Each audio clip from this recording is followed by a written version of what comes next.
psychologist who uses her extensive training in private practice. Questions are welcome by calling 855-237-2346. That's 855-237-2346. Here now is Father Nicholas and Dr. Roxanne. Well, good evening, everyone, and welcome to Live with the Louhs. It's such a pleasure to have all of you with us this evening on this brand new show. We're so excited to have our amazing guest, Carrie Kampakis, with us. We'll talk about her and really reintroduce you to her because of all the great things that she's done in our own personal lives, but also in many of your lives as well. So we'll introduce her to you in just a few moments. But I do want to invite all of you, if you happen to be new to Live with the Louhs, it's a show that merges both faith and psychology to kind of give you some guiding principles to live by in your walk of faith. I think for so many of us, we talk about this a lot, but we can be in church on a Sunday morning or maybe read a Bible verse, and we oftentimes struggle with how do I apply that in my everyday life? Like, we read the Bible, but we don't oftentimes know how to let the Bible read us and to make it applicable in our lives. And so we hope that this show that merges both faith and psychology can kind of give you some guiding principles to do just that, to make your faith practical in your everyday life. And so thanks again for being with us. Before we, share with you all of our topic tonight and our guest, I do want to encourage you also to join our social media platforms if you haven't done so already. We are on Facebook, Twitter, and Instagram, and YouTube, all under the headings of The Louhs, and that last name is spelled Louhs.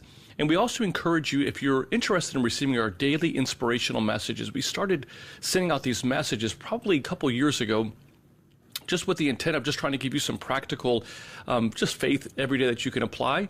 And so it's been a tremendous success. And I just encourage you, if you're looking for some practicality in your life and you want that daily little dose of just some of an encouragement, definitely subscribe. You can do so by going to our website at thelouhs.com/subscribe. And once you subscribe to that, you'll get a little link that you can simply put your email address in, and then every day after that at 7 a.m. Eastern Time, you'll receive that day's daily inspirational message.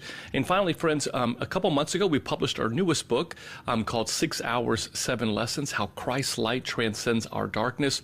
We're so excited that one of our endorsers is actually our guest tonight, and Carrie Kampakis. But if you're interested in receiving this book, we just encourage you to go to our either our website or at the Ancient Faith Publishing site at store.ancientfaith.com or on Amazon.com. And really the premise behind this book, friends, was just all about trying to recognize that all of us will go through dark seasons. And maybe you're in a dark season right now. Maybe there's situations that you're dealing with on a personal level, or maybe even within your family or someone that you know. And sometimes just looking at the news can make us all think that we're in some dark seasons right now.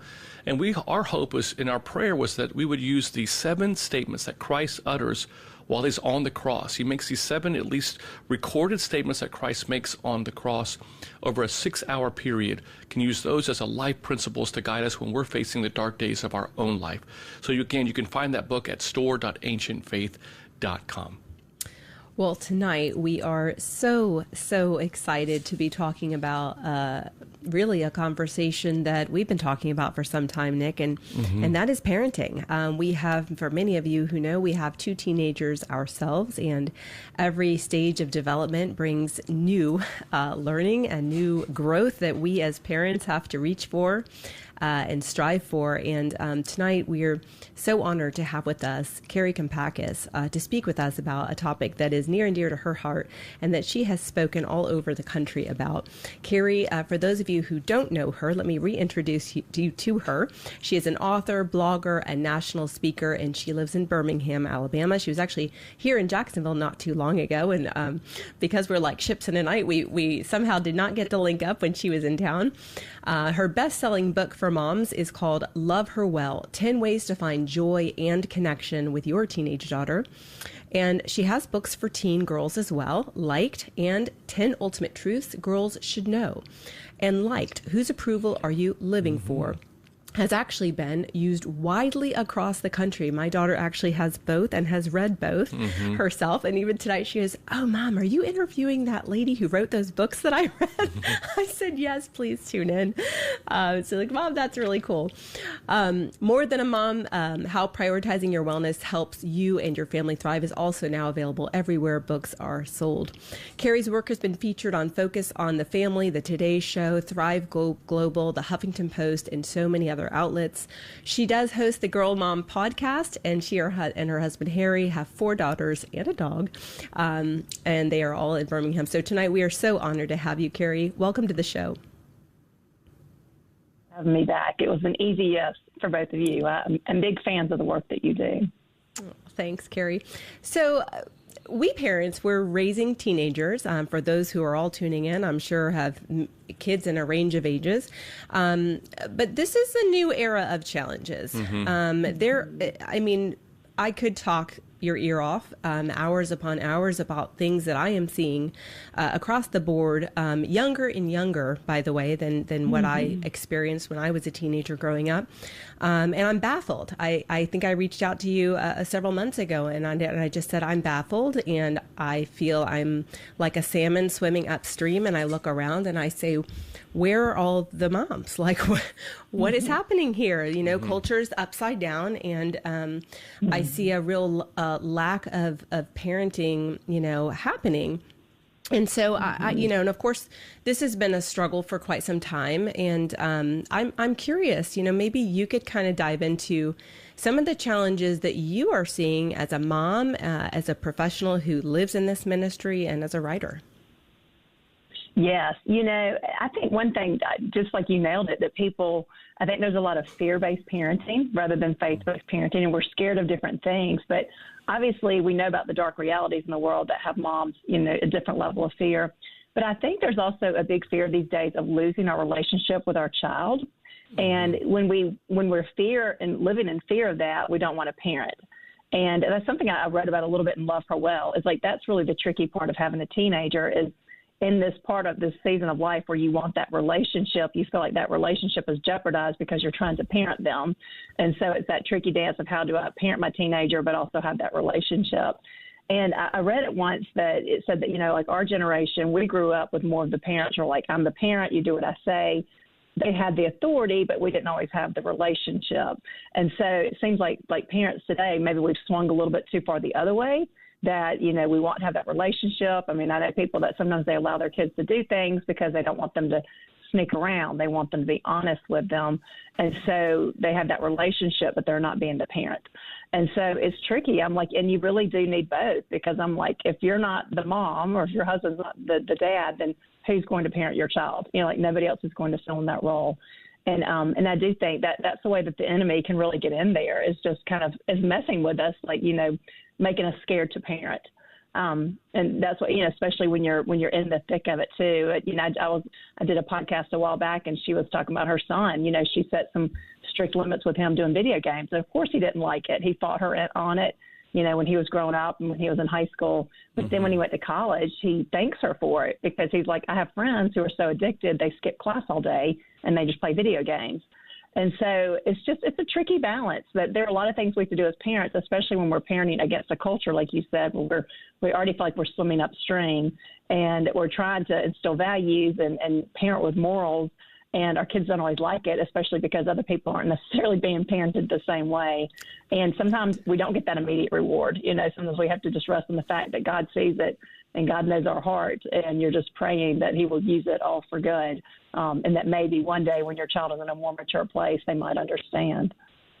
Yeah, and I think you hit the nail on the head with there. You said, because I do think we need both, right? We need this sort of authority and presence of wisdom and guidance that's firm, that's loving, and that's convicted. But we cannot have that existing on a foundation where there's a lack of relationship. And I do feel like we were missing that before, where children were to be seen and not heard. There was no relationship. There was no healthy ability to express kids' feelings and opinions. And I think we missed the mark in a big way, right. Back then. But as you've said, it's completely flipped upside down. And it's almost as if parents are unsure of even where the bar should be. And then even when they try to set it, what I'm seeing is that, well, I'm the only kid. So now what? I mean, I was actually listening to one of my favorite podcasts the other day on Huberman Lab, and he was interviewing someone on the phone, and he said the best age to introduce a phone to kids is 16 years old. And he said, I will not let my kids have unlimited access to a phone or social media until they are 16. And he said, but I have a 14-year-old and a 15-year-old. And he said, it has been one of the most difficult journeys, though I know brain development and I know what's best. He said, I'm convicted because I'm a scientist. He said, and I know what these phones are capable of. He said, but my kids are the only kids in the entire high school who do not have access to social media. So he said it isn't the problem of not knowing, it's the problem of being the only one who's willing to set those standards. Right. It is. It's so hard. And I do think there are more parents who feel that way than we think. And a lot of people it's really easy to cave because nobody likes for their child to be upset. And that's one thing I really had to learn, especially when I had several teenagers at once. I mean, it was hard. And there were some days where I would have two of them mad at me about two different things or three of them, and I'm just like, one, thank goodness for my husband that, I had somebody that could just, love me when I wasn't feeling loved by my family or my children, but also just that security, like just my faith. And I really had to press in hard to my faith and, be like, God, my heart, how much I love my children, this is so hard for me. But I do think that's part of parenting is, partnering with God and trusting him that, if you're doing the right thing, that you just hope that somewhere along the way it will be rewarded in some way. And we always say to you, and I know our kids will all mess up. We all make mistakes. But my big thing as a parent was, I want my kids to know when they're messing up. I want them to feel convicted. I think it's a little bit more scary when somebody's making mistakes and they don't even realize they're making a mistake. And that's really the society we're living in now, is that sometimes there's just a lack of conviction and people don't really know right from wrong. And I do 100%. Think social media, and social media just makes it even more confusing because, you could take something that might have been kind of the weirdest train of thought before, but now you can put it online and you find a whole contingency of people, a whole audience for that train of thought, and it can seem normalized. And so if you really don't have faith or something guiding you, it's just very easy to be confused and have that anything goes mentality and not have that conviction that I think we all need to live the life we're called to live. Yeah, that's right. I do feel like it is confusing because there's a real strong peer orientation because there's a lack of parenting. I feel kids are turning to other peers for all of their guidance, all of their wisdom. And parents have sort of lost the attachment role and being present, emotionally available, actively engaged enough in their children's lives to know what their kids are really even struggling with. And when they build that really strong bond, where they're emotionally available, present, and they're asking about everything in their kids' friend group, and they know all the specifics. I really feel like that can help prevent peers from turning just for guidance and support to their peers, because there's such a peer orientation. There's no longer a parent orientation where they even want to come for your wisdom or come for your guidance. And that's a problem because peers don't have that level of they would have no way to have that level of experience. And so I think there's just a real, everything's sort of turned upside down in that way. Let me just kind of chime in a little bit here, but before I do, let me just invite our listeners that if you have a question for Carrie, if you're a parent and you're just trying to kind of just get some guidance on some issues, feel free to call us. You're more than welcome to do so. The number to call is 1-855-237-2346. That's 1-855-237-2346. Or feel free to email us a question at ask@ancientfaith.com. That's ask@ancientfaith.com. I'd like to kind of dig a little bit deeper here with both you, Carrie, and Roxanne. I mean, what are you noticing, Carrie, in your experiences and with, what parents are facing now that probably they were not dealing with maybe a generation or two before, that is making it so hard to just parent in general, even for, I think for all of us who even know, that there is a difference that's happening. I mean, what are some things that we all need to be aware of that we may not be seeing that's impacting our parenting? Yes. Well, just to age myself, and Roxanne, I know you're probably a little bit behind me, but my oldest child is 21. So I have 19, 21, 17, and 14. And so what I'm seeing is, my generation of parents, and probably y'all were like this too, we really had one foot in both worlds. We started off as parents without social media, and I thank God all the time. Thank you that I didn't have it as a new mom, because you're so insecure and you're so hungry for information and guidance. But back when I started, we were looking to our mothers and our mother-in-laws and my sister-in-law, my sisters, and your friends and your play group. Even my comparisons were limited. You're comparing yourself, but it's limited to the people you know. I had my sources of information. And now what I'm seeing is these new moms, I'm like, no wonder y'all are so confused, because, one of my young mom friends told me the other day, she's like, first you hear that oatmeal is good for your child, and then I'm feeding my child oatmeal, and then the next thing you hear, don't feed them oatmeal. Like, what am I supposed to do?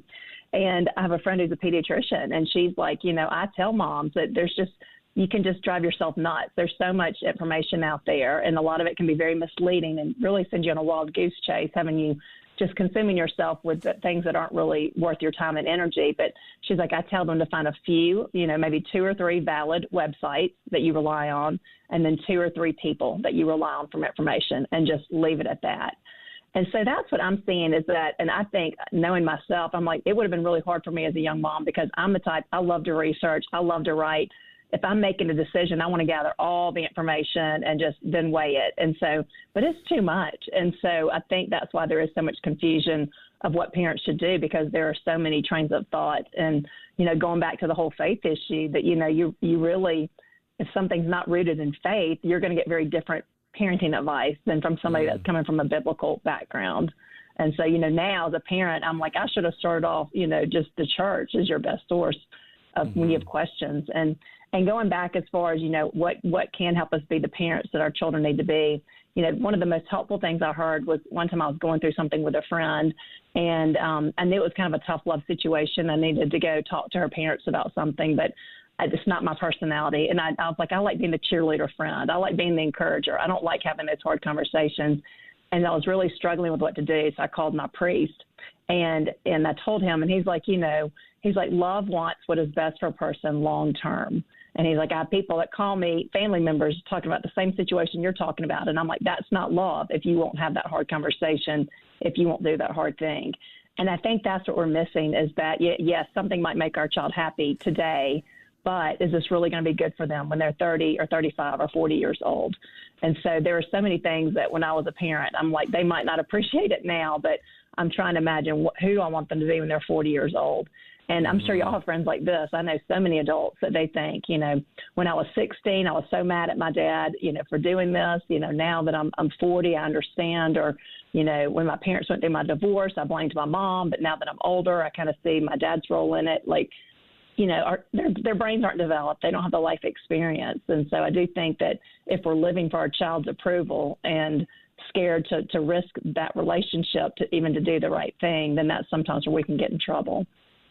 If I can just chime in real quick, I think that one of the things that, gets lost in all of this too as well is, when you speak, Carrie, obviously you inspire so many people through your books and through your presentations. And I'm sure that you hear this over and over again, but when people are listening to you, I hope and pray that the audience themselves knows that, hey, I'm not alone in this. Because I think so much for parenting, you can feel like you're by yourself, or it can be overwhelming. And you end up starting to compare and contrast your parenting style to other people's parenting style. And, I grew up in a very cultural family. We're very ethnic. And, my mom and dad's idea of parenting was probably very different than the way in which, other parents will do it. But you start comparing, especially with social media and other ways. But I think one of the things that with presentations like yours and shows like these, I think it allows people to say, hey, wait a minute, we're all on the same team. Like, we're all going through the same, experience, and recognizing that what is the enemy really doing in our lives is trying to pit us against each other, because he loves to, divide and conquer, as the scriptures talk about. And so I just think that it's important for us, as parents to remember that we're all on the same team, and God the Father, he's the Father that we need to be leaning on and leaning towards to kind of guide us in our parenting, because they're his children. We're basically responsible for bringing those children up in the ways of the Lord back to him. So, and Carrie, you've said that God created us to parent with a spirit of strength and not defeat. And, you know, we talked about that in the beginning of the show, that so often parents do feel a bit defeated. And I think that is the beginning stages of why they've backed up so much, and why we're not seeing a whole lot of parenting. What is your encouragement for parents who may be listening to this show and thinking, yeah, I do feel pretty defeated. I've let a lot of things go that I really don't feel comfortable with, and lots of things are happening that I wish weren't happening. What is your encouragement for them? Yes, I think my biggest encouragement is that to have a life beyond your children and to find your identity in Christ rather than your child. And I really, you know, there's so many things you don't really understand until you have some experiences, and then you're like, oh, you know, this is why God does this. But what I learned for myself was that I really had made my children the center of my universe. And, you know, I didn't realize that I wanted to please them, that I was living for their approval. But, you know, it kind of worked when they were little because you're getting so much reciprocated. And then they hit the teenage years and they're arguing with you and they're fighting you. And so they were still the center of my universe, but I was not the center of their universe. And so I really, for myself, I realized I was like, I can't depend on my children. I can't depend on them for joy every day. You know, some days they do bring it, a bigger source of joy than anything else in this world. But I'm like, that's not fair to them. I was looking to them to be my God. And so I really had to go find my identity in Christ and, you know, really dig into my faith and find joy there. And then I think sometimes what happens now is that we have this culture of child-centered parenting.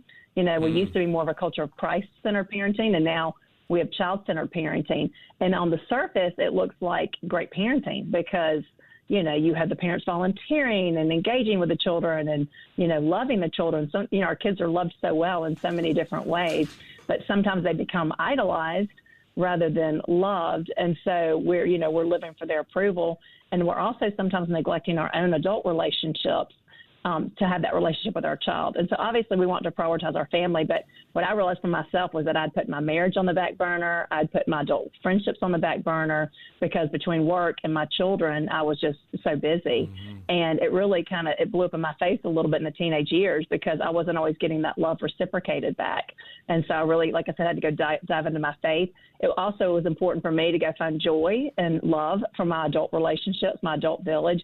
And that's one thing I would really tell moms is have other sources of joy, or it might be a hobby that you have, but something when you know you're doing the right thing with your child that they don't understand, you've got to have, you know, some tangible ways to bring yourself joy and to know that, you know, feeling the love of not only the father, but also your adult village, because that's why it's so important for us as parents to say, you're doing a great job. You know, even if their child is mad at them or not talking to them, you know, we need those adults telling us, you're doing the right thing. You're doing a great job. You're a great mom. He might not appreciate it right now.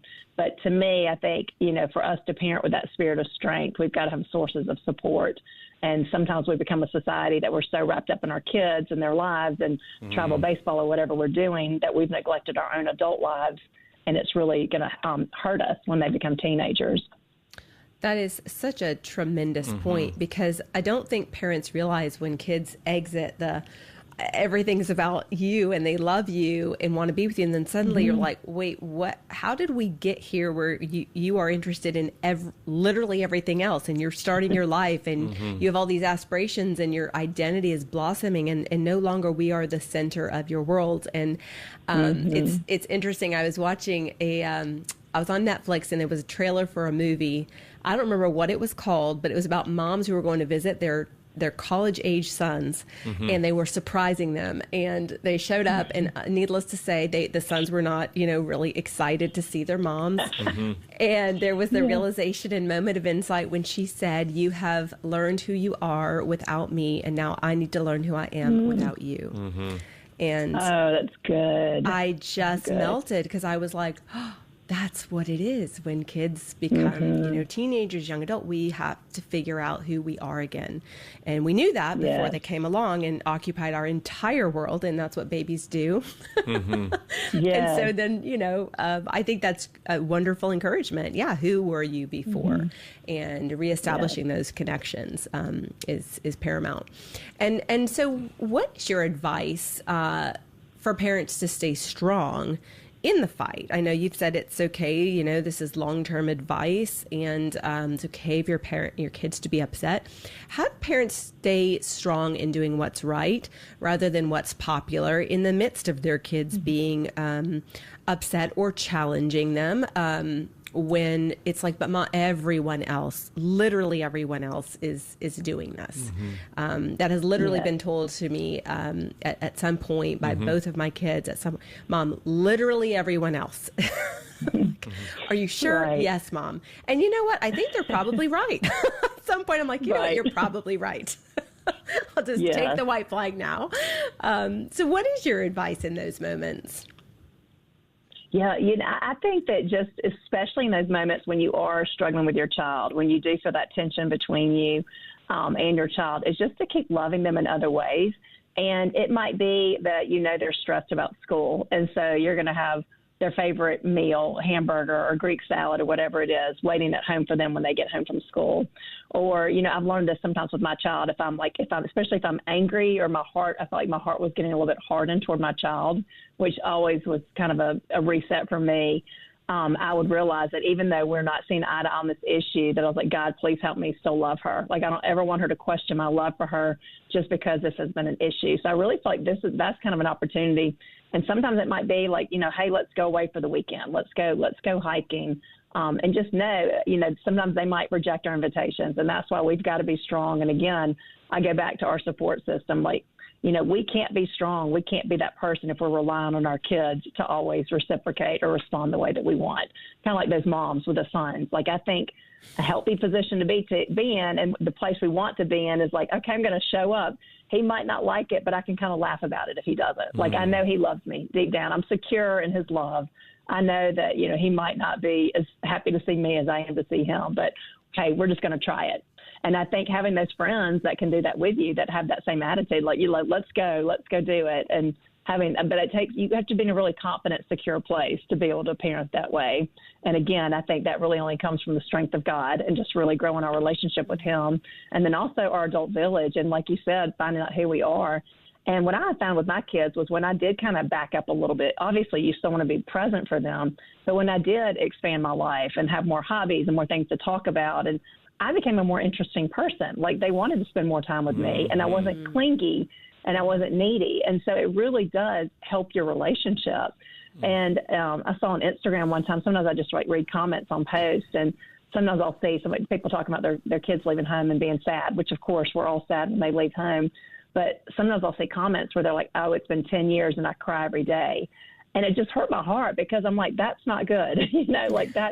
God did not create us to live that way. And that's not, my daughters have friends who they're worried about, maybe it's a single mom or single dad, but they're worried about them when they leave home because they know that they rely so much on that child. And, the parents are doing fine, but our kids need to see us happy, and they need to know that we're okay even when they're not there. Even if we're happiest when they're home, I think it's good for them to see us be happy with other things. And, and now my daughters too, a lot of my daughters have they're friends with empty nester parents. And one of them was saying recently that she was like, it was really neat. Two of my friends were talking recently about their parents and how they could tell that their marriage has gotten stronger now that they are empty nesters, and how they take little trips and they have inside jokes, and they're kind of bragging about it with each other. And I was like, I think that's good for us to hear as parents, that that's the goal. And even if you're not married, maybe it's your friendships, or maybe it's your little group from work or your group from high school, like just these other sources of joy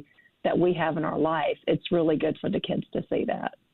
Oh, I love that. I love that. And just the idea of building the friendship in between the conflict, doing the sweet things for your kids in moments where it doesn't involve. Right. I think so often parents get so involved in the moment of no's, in the conflict and the resistance, but they forget the friendship. And we all know how that works in marriage when it's just the fights and no friendship. It's just a negative sentiment and destroys the relationship's ability to thrive and to hear anything. And so I love that, like, put their favorite meal on the table, just little doses of that, and have fun in your life outside of those moments. What a secure thing for kids to witness in their parents.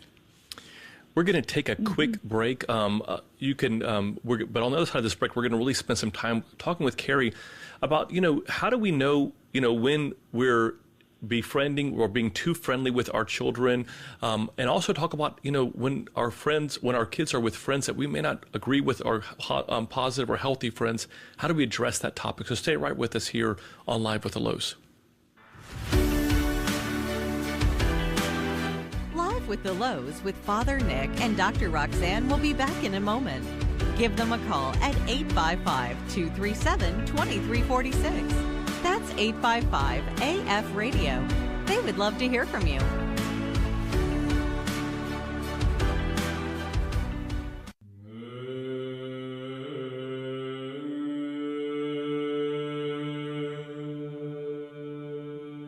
Saint Paisios said, "Every day you should try to plant in your soul something spiritual, which will eject something worldly and sinful. Replace the sinful images in your mind with holy ones." AtheniteUSA.com offers holy icons for those wishing to plant something spiritual in their souls. Immaculate 22-karat gold leaf hand-applied on solid wood. A lifelong gift for yourself and someone you care for. Use the code FAITH for free shipping. Come and see AtheniteUSA.com.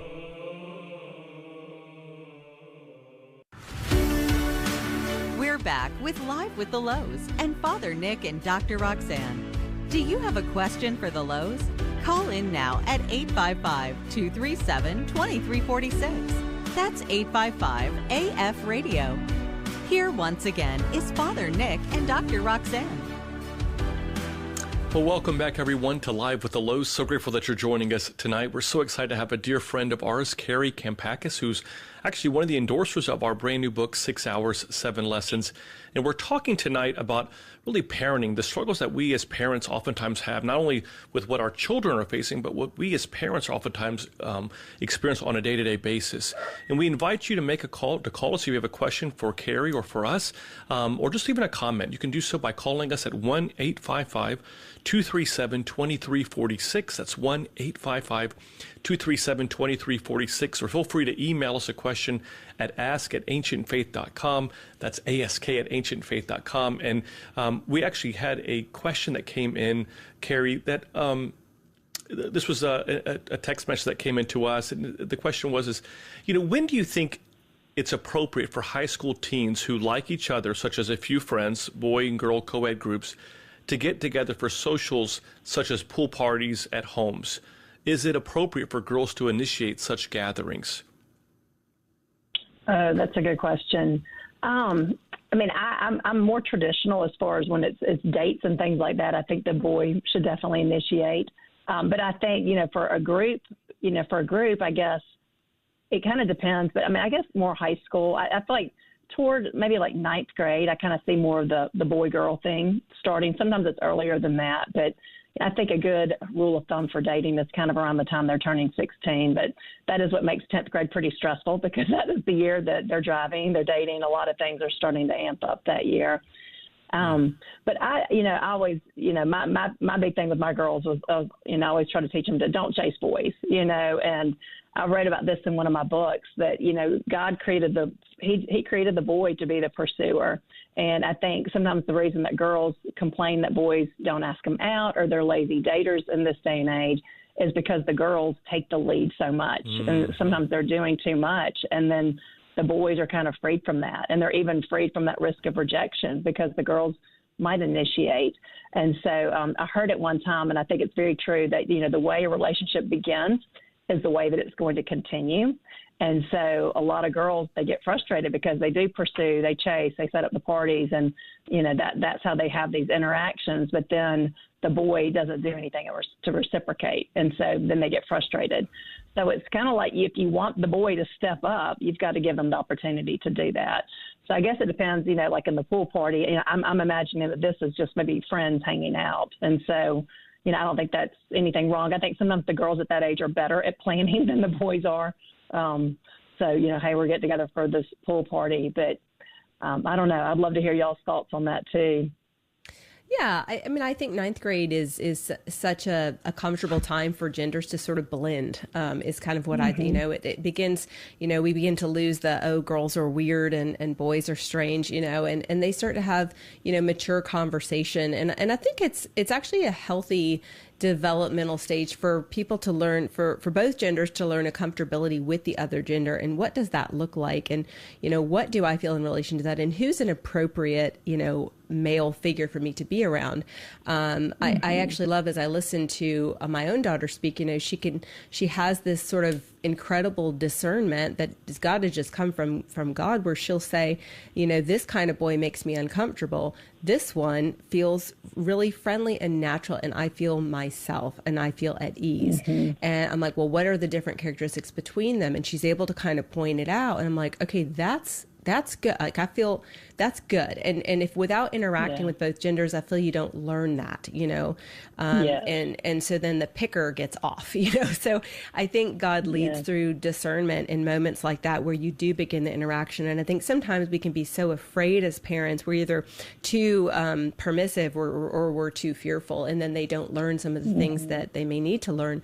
And I think discernment is a huge source of wisdom that God gives when we open our hearts to it. In moments like that. And I know another question came in about, what do you do with the bad apple? Say that there's a huge good friend group, right? And then there's one person in that group who does not lead with similar values, who's, the group is kind of cowtailing to those, things, and it's sort of changing the dynamic. Well, what do you say to parents who can sense that this dynamic could go very badly because of a bad seed? Yeah, and I actually hear about that happening a lot, how sometimes there's a great group and then one person comes in and it changes the whole group dynamic. And I have a friend who, her dad was a principal, high school principal, and he would always say it only takes one bad apple to spoil the bunch. And so, obviously this is where I see a lot of Christian girls get mixed up too, because it's like, they don't know the whole concept of healthy boundaries and discernment, like you talked about. And all they've heard is, well, I'm told to love everybody. And so I do think, as a parent, those are the moments when you're sensing that something's not right. I think that's when you get on your knees and you start praying, because we have to be careful sometimes too. And I've learned that one time I kind of came out right and said something about one of my daughter's friends that I knew was not on a good track, and she got so defensive. And what God convicted me of later that day was like, you know what, if she came out and started saying things about my friend, I would get defensive too. So it's such tricky territory. And then also we don't want to make them the forbidden fruit, but then also we don't want our child to end up in situations because of somebody that's making different choices and they don't have that parental oversight. So, like I said, I've seen a lot of friend groups where one person comes in and it changes the whole friend dynamic. And sometimes it's one girl brought this person in, and then that's the girl that they end up kicking out of the friend group. So, I've learned that, parents, I think we find a lot of security in our kids having a friend group or having this relationship. And part of parenting with strength is we've got to trust the Lord and that be okay that sometimes relationships change. And then if something's not good for them. But I had one daughter one time that she was in a friend group that I liked, but it was kind of going in a direction that I was not happy about. And I was praying about it. And of course, we were already kind of arguing about some things, and I was just asking God to give me some guidance.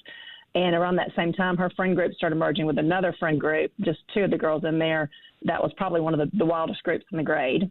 So then I was really praying. That's and, fun. She was like, she was not participating at the time, but, she wanted to be able to hang out with all of them. And so anyway, it put a lot of tension in our relationship.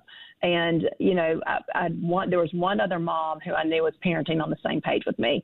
And that just goes to show you don't need 5 moms, sometimes as your kids get older, your confidence gets smaller. You might have 1 or 2 advisors. You're not going to go talk to 5 or 6 moms. But, having one mom that you're on the same team with, that she was feeling the exact same way I was. And I remember we went to have coffee, and she was feeling the same thing with her daughter and not comfortable with that group. And she goes, I'm just praying for light to find light. And that was my prayer. And I was like, let my child be a light and let her find light. And so, and I didn't let her go to a few things. And anyway, there was some arguing, but it was the year that they turned 16. It actually kind of helped in this situation because when she was 16, she was able to go have lunch with different people, go on walks with different people. She got a boyfriend, and this situation was a good thing because she started spending more time with him and less time with the friend group. And she naturally parted ways and ended up kind of, merging with some other friends. But, now that I can look back and I hear the things from the moms get so scared when there are these relationship changes and they're scared for their child not to have a place or to not have a group. And I just want to say, don't be scared of that. And again, it's trusting the Lord because, as I saw where she ended senior year and the friend group she ended up in, I was so much happier that she was there rather than that original group because it would not have gone so well. But I thought, if I'd parented out of fear, I would have probably pushed her to stay in the wrong group just so she had a place. And, usually a lot of times things don't get better. Now, you hope that if there's somebody that in a group that's not, a great influence, that you can pray for them, that in a good situation, you hope that the group might help them rise. But I don't know. I do think parents have to be wary, and, you have to protect your child. And it might be that you invite them to come to your house, but your child doesn't go over there. And, my girls grew up, they spent the night out a good bit. But in this day and age, I don't know if I would allow even, sleepovers as much as what we did. But I think things are a lot different just even in the past 4 or 5 years. And I'm just a big believer, like you said, in discernment and trusting your gut. Absolutely. Just real quick for our listeners, we invite you to speak with Carrie Kampakis if you have a question or comment. You can totally be anonymous too, by the way. Our producer will make sure that happens. You can call us at 1-855-237-2346, 1-855-237-2346, or email us a question at ask@ancientfaith.com. I couldn't agree with you more, Carrie. I think that, I guess being the father here, no pun intended, but just kind of recognizing that, I think that parents need to do a better job also, I think, of discerning other parents, because not every parent that we're not just looking at the friend group, but we're also looking at the parent group, and recognizing that, the apple doesn't fall far from the tree, as the old adage goes. And, with the Orthodox Church, one of our saints says that you can always tell the fruit by its roots. So being able to look at the roots and saying, hey, are these people that are going to be healthy for my daughter or my son to be around with? One of the things that we've talked about in our own home is having and I'm sure you've heard of these things, like a family mission statement, where we have, basically what are the morals and values that the Louhs are going to stand for, and having that kind of be the premise that we kind of always go back with. Because I have found that, as the Bible says, when there's no vision, the people perish, or when there's no vision, the people get scattered.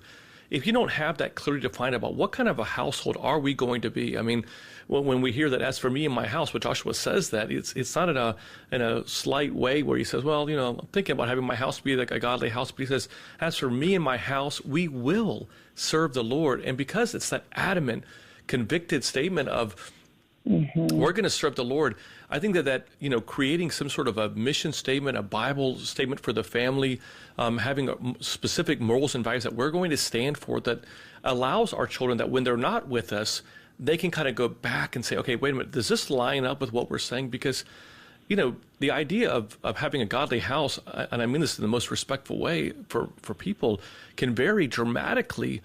Even within Christian households. I mean, what people look out as intimacy, even within a Christian household, is varied so much, what we allow our children to do. So I guess I just would be cautious to the parents that to not just be so quick to allow your children, even though they may be hanging around with kids that are academically strong, or, but also to do their due diligence themselves in studying the kids' or their children's parents. That's such a good point. One of the struggles I have in embracing that ability is the drop-off culture. Now, no longer do you meet the parent. It used to be where my mom would take me to somebody's house and she would walk to the door and hello, I'm so-and-so. And they would come in and maybe they would actually chat for a little while and actually sit down together and get to know each other and become kind of family friends.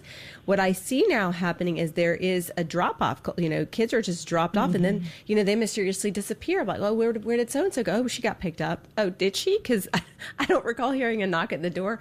And it just, I don't know that there's like a interaction as much between that level of the families, when kids are kind of making their own plans, not that they have cell phones. Back in the day, I had to use our home phone to call or my mom had to call.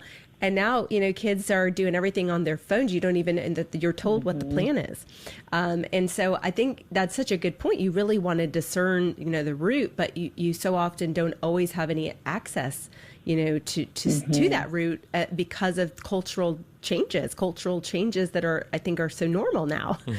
So. Exactly. Yeah. And a lot of times it's like what you realize as your kids are growing up is sometimes like, I've even had to tell my kids because, as addiction and alcohol, people have very different ideas about that. And, I was like, I know a lot of adults that, they don't think anything about having 3 cocktails and then driving not only their kids, but other people's kids around. And so, Correct. I remember I can think of one time when mine were little and, we had been with some friends and I knew one was kind of a big drinker and, he had several drinks and his kids invited my daughter to go ride in the Jeep with them. We're all riding home. And I was like, I had that split second, but it was so awkward. And I'm like, wait, she does not need to be riding with him. And I'm like, you don't think about having to worry about that with adults. You think about that, having to worry about that with teenagers. But, but anyway, I just didn't say anything because it was so awkward. And then I was mad at myself that, she was like fourth grade. She didn't know. And so I was like, thank you, God, that nothing happened on that trip. But that's just an example of how you don't know to think about those situations. And then all of a sudden you got like 60 seconds to make a decision for your child. And how about an awkward conversation? So how, speaking of awkward conversations, I would love to know your take on, and whether this is happening in Birmingham, but alcohol being served at parties underage. I mean, I'm talking as young as freshmen. I'm talking 8th grade, 9th grade parties now include alcohol as like a juice box. And, talk about an awkward conversation. That is not something I would ever expect my child to have with another. But me, even as a parent, how to have that conversation for something that I think should be understood. And, okay, so I'm not really sure how to say this, but, that's just something, I don't even know how to have that conversation with another parent if they believed that was okay. Right. Yes. I mean, I've heard that in other communities, this 8th and 9th grade. And I'm like, really? Like that? I don't understand, and I think a lot of it goes back to that mentality of like, I'd rather them do it in my home. I don't want them sneaking around. I don't want them lying to me. But I'm like, it's like, if we're not the parents, who are going to be the parents? And it's just, I think the boundaries are just getting looser and looser. And, the thing I often ask myself is like, okay, if it's one thing to make a mistake and it's an honest mistake, like I made a bad parenting call and I just didn't know any better then. It's another thing to know that something's right, but then to not do it. And I often think, if I knew that I should have done this and I didn't, and something happened to my child, I was like, I do not want to live with that guilt and that regret, and sometimes that was just a driving force for me, is like, just for me to be at peace with myself. 8 times out of 10, something might not happen, but you just don't know. But again, you talked about the spirit of discernment. I just think that is something we don't talk about enough. And, you talked about your daughter, and I'm sure boys have this too, but I have really noticed this with girls, especially with the opposite sex. I'm like, you've got a really great intuition. Like, if boys had any clue of how many little things girls pick up on. And I think that's something it's really good to instill in our children. And, even one of mine went on a date, earlier this year, and she was like, yeah, he reminded me of Dad. Like, even like he noticed that my water was low in my glass. So he just, got the pitcher and filled it up.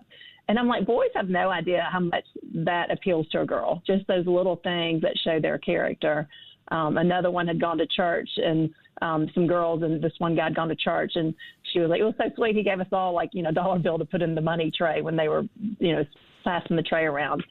And so I just think that spirit of discernment, not only, like I said, with families and children, and, seeing who does parent like my parents, or who has similar values. That's kind of my prayer, is that for that light to find light. And I have found that I really do believe in college. I have seen that really a lot of the kids who are raised similarly find each other. Like, I feel like you really find your people. You want to. I mean, I know the first question I always ask my daughter, or when she comes home from a house, is, did it feel like home? What felt like our home? Good. What didn't feel like our home? Because I want them to be picking up on that. And she always seems to want to go to the houses that made her feel really comfortable, because they felt like home. Did you have family dinner with them? What was it like? What were the parents like? What was the conversation around? Did you feel, heard and seen? And was there a lot of respect around you in the way they communicated with each other? What were they watching? And it's amazing how much that they can just sense it, of like, this did not feel like home at all. And they don't want to go back. It feels uncomfortable. And so I'd love to hear your thoughts on technology and social media. And I know you get asked this probably all the time. Should kids have them? At what age? Do the benefits really outweigh the downside? Yes. My opinion here is that parents today have the benefit of our generation, that we made a lot of mistakes with technology because we were the pioneers and we didn't know. And I also do think that technology has gotten twisted and corrupted in a lot of new ways because it's been around longer for these kids today versus when even our kids were growing up and getting their phones. So I think, what's the new book that's being talked? I think it's called The Anxious Generation. Yes. I'm really a big believer of what he says, that wait until 16 to have the phones and the social media. I'm all for that movement. Actually, that was the guy that was being interviewed on the podcast. Yes, he wrote that book. It was, yes. He wrote that book, and he said something today, and I was like, I've used this in my talks because I have a friend who owns Camp Holymont, and they've always talked about that. And I'll tell girls, think about how you feel when you don't have your phone. Like, what you will find is those weekends when you have a Christian retreat or when you're at camp, like my friend who owns the camp, they talk about how, especially when phones were really getting big a few years ago, how much better the girls felt at camp and how it was awkward. They felt, naked without their phone for the first few days, but then you love it and you really don't even care you don't miss it that much. And so, but he was saying that, like, parents, camp is the perfect time to take the phone away, to let them see what life is like, use that as the springboard for that conversation because, without their phone, they've got the peers, they have these interactions, they have fun things that they're doing, and basically they get to experience life like we once knew it. So I don't know, I have a mixed relationship with social media. Obviously, I would not know the two of you. I wouldn't have my speaking events. I wouldn't have my books. Like, so many of the things that have come about for me have been through social media. And I love how you have your in-person ministry, but then you use social media so well. So I do think there's a way and a place to use it. And in some ways it can be great. But I do think for our children that part of me would not be sad if it just went away. I don't think, I think especially in this day and age, just the harm that can be caused, and then the loneliness and the lack of relationship that they're having because of all the time they're spending on their phone, and just the input and the constant, they're being exposed to more in one day than we might have in 5 years at their age. And it's just too much. Carrie, we have about 9 minutes left in our show, and I really wanted to ask you, as a priest, I'm so worried about, the generation, the 18 to 35. We see so many, really across the board, and almost every Christian denomination, where we're seeing a true drop-off in church participation, Christian involvement, just the participation in reading Scripture, praying, that we're seeing that the young adult group is. And, I know we call these prodigal children or prodigal kids, where there are kids that were kind of grew up in the church, that stayed in the church, and then kind of once they graduated high school or maybe even a little bit later, they kind of leave. And then not only do they leave, but oftentimes they can make poor decisions, and they can make decisions that oftentimes breaks their parents' hearts. What do you tell a parent today who's listening, who's deeply worried about their child, not just in their social gatherings, but also in their relationship with Christ? What kind of encouragement would you give them tonight? Yeah, I just, what you mentioned earlier, and I think the power of prayer cannot be underestimated. And I think whatever we can do to keep loving our child, and, I sometimes get emails, and I get it that somebody's so heartbroken by the choices their child is making. But I've heard even moms say, like, I'm so upset I can't even look at him, or I can't even look at her. And I always know if I ever feel that way toward my child, if I've ever been that upset or that angry, then that's a heart issue I need to work on first, because nothing should make me feel that way. I should always love them, even if they're not making decisions that I'm proud of or that I agree with. But I think just getting our heart in the right place, just to keep loving them, kind of like the parable of the prodigal son. But also just, one inspiration I find here is St. Monica, who was the mother of St. Augustine. And, he's one of the greatest saints who ever lived.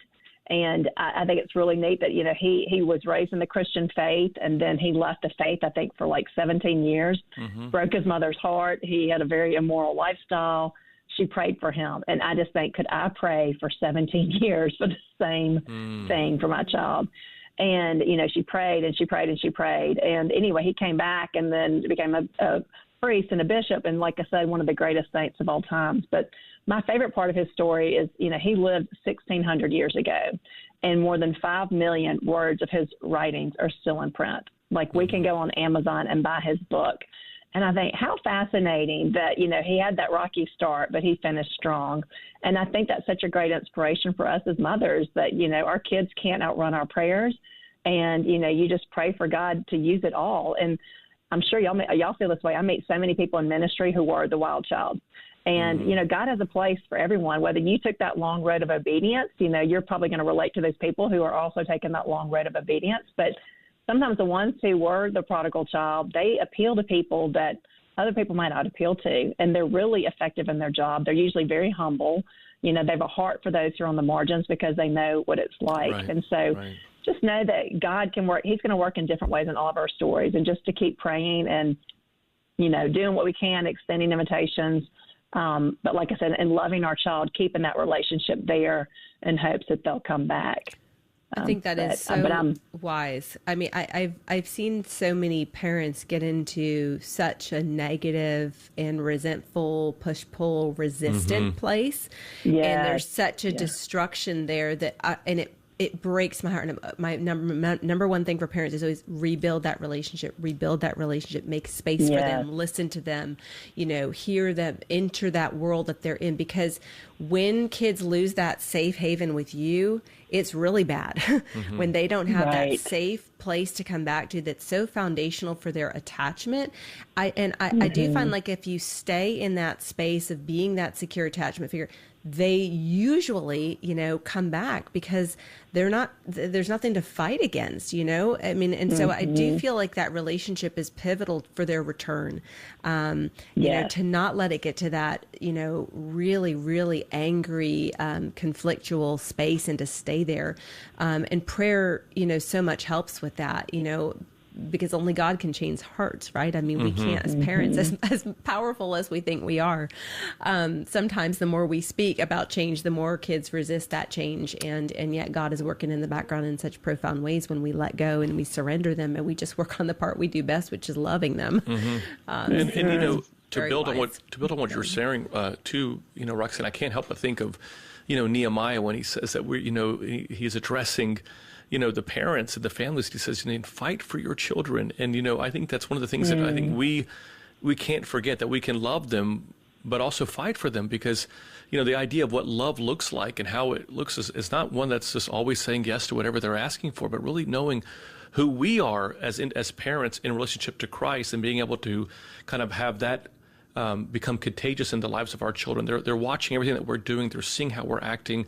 And so I think it's so important that we never forget that we are responsible for fighting for this generation, because no one else is going to fight for them like obviously we will. I know there's only a few minutes left, but I do want to address this. I know something that, Roxanne, you and I talk about a lot in sermons and in our retreats as well. We're seeing such an uptick, Carrie, in anxiety that we're seeing amongst our children. There's a tremendous amount of pressure. I know that we see it in our own kids, and many of the children, anxiety that related to their academics, getting into schools, anxiety to perform, things that I'll be quite honest with you, as a child, I don't remember ever dealing with those kind of issues as much as we're seeing right now. What would you tell to parents who have children that are really anxious, or just in general, recognizing if your child is struggling with anxiety? Yes. I mean, I think I've heard my favorite description of anxiety is it's an overestimation of a problem and an underestimation of your ability to deal with that problem. So I think the best thing we can do as parents is just encourage them, like, you got this. And something my friend Sissy Goff, she's read like 35 books on anxiety, and she often says that, it's the same thing that what she sees, especially with girls, that usually it's the ones who are very kind and smart and conscientious are typically the ones that fall into anxiety because they care and they want to do well. And she says that that's also your superpower, those same qualities of being smart and conscientious. That's what helps you fight anxiety. And kind of like you talked about earlier, I think Christianity in general is just a fighting religion. And a lot of times we've got to take those thoughts that we're having, like, okay, I have a daughter who's a perfectionist, and we had to have so many conversations, like she would just beat herself up. And I'm watching her thinking she's just a mini me, and I'm like, is that God talking to you? That is not how God talks to you. And just writing down those thoughts, those things that she would say to herself. And let's replace that with something that God would say to you, and just really teaching them that because that's not something that comes naturally to them. But yeah. And then also assuring them, like I said, it's because you're smart. It's because of these qualities. You're anxious because you care. This is exactly what's going to help you fight this as well. And then giving them opportunities. I've heard it said that, don't do for your children what they can either do for themselves or almost do for themselves. And so helping them build their sense of capability to push through their anxieties and to face them, I think is really important. But they're not alone. It's everywhere I go that it's become an epidemic. And I think it's also the pressure they feel and the comparison of what they're seeing on social media and who they think they need to be, which again goes back to our conversation with, less time on phones, less time on social media to just regain that confidence and ground ourselves in Christ. That's just such wisdom. You can carry. I love that. I have like another hour of questions I would love to dive into. Carrie, you're really, I think that for so many of us, I think that you're just a source of so much like encouragement. And I love your vulnerability, your ability to speak about your own parenting, things that you've done great at, and then things that that we struggle with as parents collectively. So I appreciate so much your honesty. And I think that's what makes, I think you so special to us, because I think that's one of the things that we'd like to oftentimes be, is just to kind of say, hey, look, as a priest and psychologist, we don't always have everything right. We're in the same team. We are still learning. And we're still learning, exactly. But I do thank you so much for your time, Roxanne, and I love you so much. We love not only your ministry, but just you as a person. And thank you for taking the time to be with us on Live with the Louhs tonight. Thank you. I love being with y'all. And next time I'm in Jacksonville, we'll make it work. I'll be there when y'all are in town. So. We will make it happen. Make it happen. I know. I love it. Love any time with y'all. Thank you for having me. Thank you. Thank you. And we want to thank Matushka Trudy for producing tonight's show. She does such an amazing job. And as always, friends, as we mentioned at the very top of the show, if you're not receiving our daily inspirational messages, subscribe to them by going to thelouhs.com/subscribe. So that's the Louhs, LOUHS.com/subscribe. All you do is simply put in your email address, and every morning at 7 a.m. Eastern Time, you'll receive that day's daily inspirational message. My friends, God bless you and stay strong in your walk of faith. Father Nick and Dr. Roxanne are the authors of the book Renewing You, a priest, a psychologist, and a plan, which can be purchased at store.ancientfaith.com. Their daily inspirational messages can be found at thelouhs.com/subscribe. Be sure also to search for The Louhs on Facebook, Twitter, Instagram, and YouTube. Live with the Louhs is a listener-supported presentation of Ancient Faith Radio.